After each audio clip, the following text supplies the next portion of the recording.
Shalloners, welcome back. Today we're going to address a topic that you guys unexpectedly actually have been asking for a while, which is a deep dive and an analysis on Cardi B and Offset's romance. And you know, I always like to give this aspect of stuff. It's like, how can we apply their love truths to our life? Because like I say, only a fool learns from his own mistakes. A wise man, wise bitch, a wise Shalloner learns from the mistakes of others. So what can we learn from Cardi and Offset? Actually, a lot. We're going to talk about victim mentality, chaos, the elasticity of wealth, the inelasticity of poverty, and how this might apply to people in your life, either maybe you or your friends or your family, and how you can break these cycles. But just to let you know, first and foremost, if you guys want to have a private chit chat with me, find me on the Instant Go app. My username is ShallonXO and click chat to get connected right away, unless I'm sleeping or honestly probably eating. I will get back to you guys in like 15 minutes or something. And be sure to find me on social media, ShallonXO on Insta, Twitter, and Snapchat. All right, so Cardi and Offset. I love Cardi. She's real, you know, she's messy in the way that we're all like, yes, I too am that deeply messy, you know, like give me one glass of Chardonnay and I'm activating that messy side of me. And she's just also like so impressive. She's like the American dream, you know, she pulled herself out of the ghetto to be a stripper. And she's been very vocal about the fact that stripping helped her avoid like the violence in the Bronx where she grew up.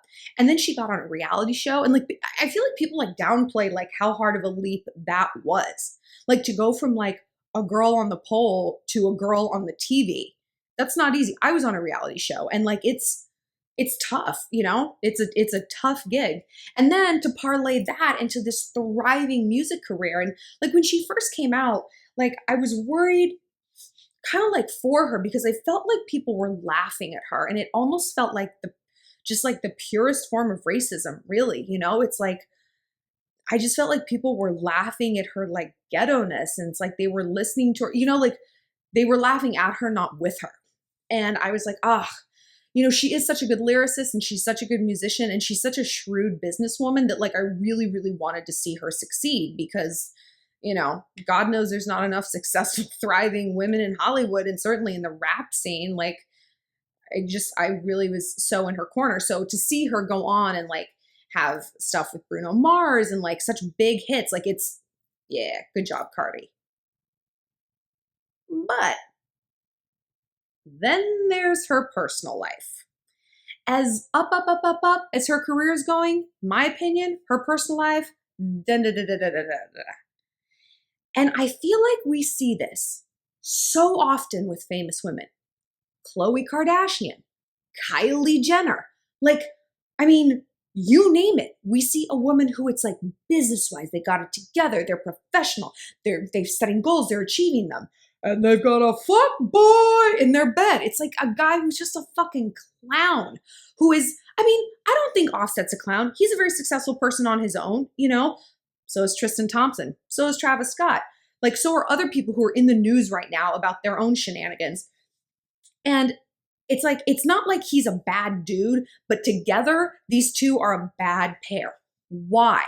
Why are these women who are like bad bitches allowing these dudes to disrespect them, publicly cheat, be messy and disrespectful, and then they get back together? I mean, we've talked about Khloe Kardashian before and how she has like victim mentality. I think she's like deeply fucked up by like, you know, growing up as what she is called. She is a self-proclaimed like ugly duckling of that family. I've never thought she was ugly. She was perfectly fine looking. And also like she's of questionable parentage. You know, there's a lot of rumors that she isn't Kris Jenner or Robert Kardashian's daughter. I mean, even if that's not true, that's going to mess you up, right? Can you imagine people on the public stage saying that about you? Kylie's got her own issues. You know, she never learned to develop a core of self-esteem on her own. She fixed it with plastic surgery. And then, you know, her career took off, which just validated those decisions. Again, like no one was like, no, you know what? You were great without the injections. You were fine without the fake butt. Be you. And so that leads you, that gives you that deep hole inside of you that you're going to try to fill up with, you know, really there's a limited number of vices. Alcohol, drugs, food, shopping. or dudes or love, toxic love. But that doesn't seem to be Cardi's issue, right? You know, like she's got a lot of work done. We know this, and she's pretty open about that. But that doesn't seem to be it. You know, I live in New York City. I've been to the Bronx a lot, and the Bronx is a very chaotic place. It's chaotic because of poverty. And I really want you guys to know that, like, the things I'm going to say about Cardi in the analysis, it's not a racial thing. It's a socioeconomic issue. Like, I don't know if you've been to the Bronx. If you haven't, please don't speak on this, okay? I have, and there's people of all races in the Bronx. There's poor white people. There's poor Asian people, poor Dominicans, poor Puerto Ricans, poor Latins, like poor Black people. There's a lot of poor people in the Bronx. And if you haven't experienced poverty, and I hope you haven't, poverty is elastic in some ways and it's inelastic in others. What does that mean? I used to volunteer for this homeless organization called the Doe Fund in New York City. It's like, if you live in New York City, you've probably seen guys who were part of the Doe Fund. They're wearing like bright blue jumpsuits and pushing a bright blue trash bucket and picking up trash. And that's part of like what the Doe Fund does. So they take homeless men. It's predominantly Black men because that's, you know, a large part of the homeless population. The homeless situation, it's just like nothing affects me more. Like it breaks my heart. I get so upset about it. So I was really excited to get involved with this organization. So they take guys off the streets, they give them whatever they need. Drug counseling, GED, driver's license, job training, and they live in these like actually beautiful like Art Deco dorms. But what they do is they push the bucket, they pick up trash, and that's like how they earn their keep while they're getting, you know, the secondary education and stuff. And so I volunteered a lot, and I did like, you know, interview counseling, writing counseling, just kind of like life counseling. Like a lot of guys from where they came from, it was like not okay to look people in the eye. Like it was like, that was considered very aggressive. So I would practice them like doing a job interview. Nice firm handshake, look me in the eye, good posture. You know, it was a whole different behavioral set than they had learned. Some people have been incarcerated and there was behavioral residuals from that. And every single guy that I interacted with, I asked them like, how did you get here? You know, like how did you end up homeless? And I expected to hear things, crazy stories. I expected to hear like, I was robbing banks and like I had a meth lab and like twin AKs. No. It was stuff like, well, I was a security guard and I went out after work and I had 4 beers instead of 3 and I slept through my alarm. I was 15 minutes late for work and I got fired. I was like, yeah, but like when did the bank robbing come in? You know, like when did the catastrophic decision making come in? And it didn't. That's all it took. Do you know how many times I've done that? Billions. But my life has an elasticity that theirs did not. My life, I'm a white, basic bitch, college educated, nice family, all nice friends from nice families, you know? I can make probably like 10 very bad decisions, very bad. I got to start that meth habit. I got to get fired from my job. I got to alienate all of my friends, all of my family, blow through all my money, lose my, a lot of deliberate steps to end up homeless. Someone like these men, maybe two bad decisions, and like low grade bad decisions. I slept through my alarm. I couldn't find a babysitter. You know, like I broke my arm and I didn't have insurance and I couldn't work. And like that is what poverty is. It's inelasticity. It's not that people are stupid. Certainly isn't that they're not working hard enough. I mean, my God, do you know how little like bros, like finance bros in their powder blue shirts actually work? Come on. They work fine, but you know. So what does this have to do with Cardi? In order to understand her behavioral patterns, you have to understand where she's coming from. And poverty is very chaotic because it's like people are losing houses and having to move. People are getting incarcerated in and out. Family members are leaving. People are getting sick and they don't have, you know, the insurance and they're like on bed rest. It's like there's not a lot of stability when you're poor. And so it's hard to get out of that. It's hard to advance and move up when it's like everything is so chaotic. So much of my success I owe to like having a really stable childhood. Like that's something I didn't control. Like I was just born by the grace of God into that. Cardi wasn't. Offset wasn't either. You know, they might have moved around a lot. I know they had chaotic family situations. They both talked about violence in their neighborhood and growing up. And so music was an escape for them. Stripping was an escape for her. God, good for her. Strippers, they earn their money. fuck, I wish I would have been a stripper. Why did I spend my money on college instead of breast implants? Such a bad idea. Who told me to do that? Mom? Thanks for nothing. So again, what does this have to do with their love life? What does this have to do with your life? It's about modeling. We tend to date people who remind us of our most difficult parent. This is a psychological principle. And so like my dad wasn't around growing up. And so I always assumed like, oh, well, that's my most difficult parent. My therapist was like, no, like you don't have enough data, psychologically on your dad. Like it's your mom. I was like, oh, she's my best friend. She's my hostage parent. I'm an only child. But it's true. Like if I looked at like the patterns there, like my mom traveled a lot for work. And so she was gone. And like, this is like before cell phones and, Skype and everything. Like when she was gone, like dark side of the moon, couldn't contact her, nothing. And I was like, ah! I was just like in this panic spiral, a child. And then when she would come back, it's like, oh, we would have the best time. We'd do the best things. I was like incandescently happy. And then she'd be gone again. And I modeled a lot of my relationships like that. Like I would have boys where it's like when we were together, I was so happy. I was like almost nauseous with happiness. I was like the happiest person in the world. And then they would leave and I wouldn't hear from them. And like this fuck boy, if you've seen my videos on my video series on fuck boys, like the good guy fuck boy, that's precisely the relationship I modeled. Precisely. When he was here, we were like, oh, I love you, I love you, I love you. And then he would leave and it's like he was dead. I didn't know where he was. I didn't know what he was doing. Nothing. So again, how's that relate to Cardi? Well, I don't know about her parents, but I have a feeling that the relationships she grew up watching were a lot like her and Offset's turned out to be. People cheat. There was drama. There was fighting. There was screaming and shouting. And then there was makeups and makeup sex and big gifts and big gestures and I love you. And then there was more screaming and there was more fighting and breaking up and cheating. It was this super big roller coaster. Part of that is because she's young. She's 25, which I don't know if that's like older or younger than you thought she was. Like, I don't know how old I thought she was, but I don't know that I thought it was 25. Is that right? Yeah, that's right. So like, yeah, I mean, she's young. She's not like 17, like she's old enough to know better. And also like Cardi has lived. Like Cardi probably did more by the time she was 19 than I did before I turned 30. So like she's lived. And her relationship is probably exactly what she has been witnessing her whole life. So to her, there's a normalcy there. And when I say something's normal, I'm not saying it's healthy. I mean, it's familiar. And like I've said in other videos, we don't date based on our head because if you dated based on like logic, you would go for the stable person, the nice guy, the loving person. Oh, but do we? No. We date based on our issues, our complexes, what fits, what scratches that little psychological itch. Like, oh yeah, what plays back a tape loop that we were used to seeing growing up?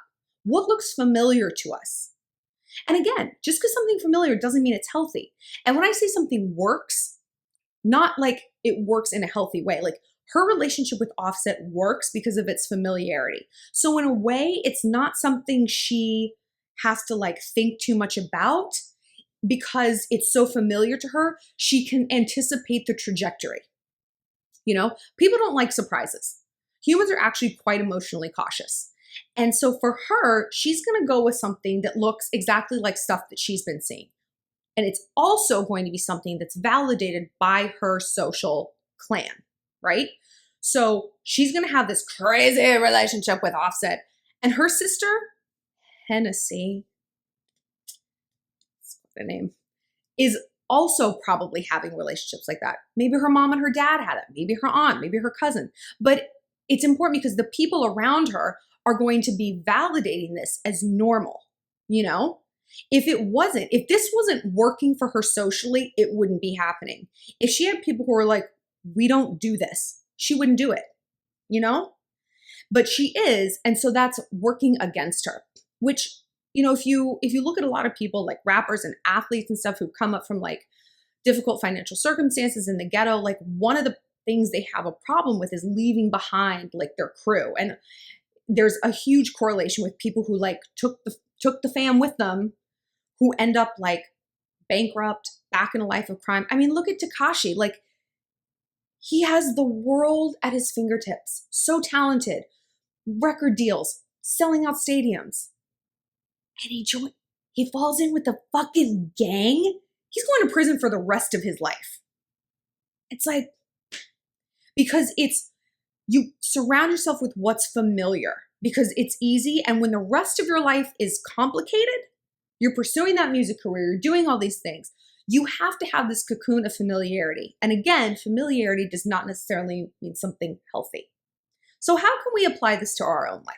Well, I guarantee, because I got one, I got a few, that you have a friend in your life who is your Cardi.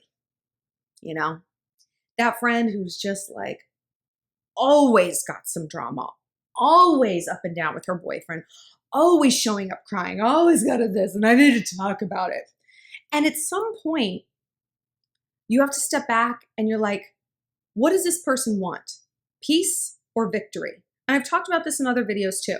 When I was in ROTC, this was one of the central principles of war that we learned. Does your enemy want peace or does your enemy want victory?